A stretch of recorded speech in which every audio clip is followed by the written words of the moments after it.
நாமக்கல்லில் பணம் கொடுக்காததால் குப்பைகளை வாசலிலேயே வைத்துவிட்டு செல்லும் தூய்மை பணியாளர்களின் சிசிடிவி காட்சிகள் வெளியாகியுள்ளன. நாமக்கல் மோகனூர் சாலையில் தனலட்சுமி என்பவர் சலூன் மற்றும் உடற்பயிற்சி நிலையம் நடத்தி வருகிறார். இங்கு சேரும் குப்பைகளை நாமக்கல் மாநகராட்சி தூய்மை பணியாளர்கள் அகற்றி வருகின்றனர். இந்நிலையில் கடந்த 23ஆம் தேதி தூய்மை பணியாளர்கள் ராஜேஷ், ஜெகதீஷ், வாகன ஓட்டுநர் சஞ்சய் ஆகிய 3 பேரும் குப்பைகளை அகற்ற 1000 ரூபாய் கேட்டதாக தெரிகிறது.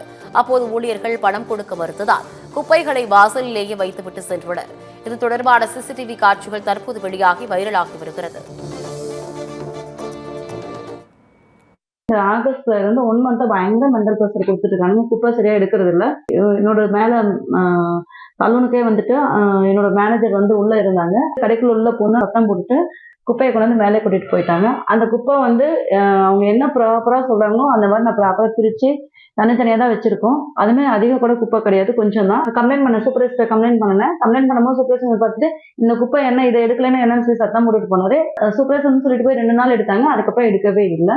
குப்பை அப்படியே தான் இருக்கு.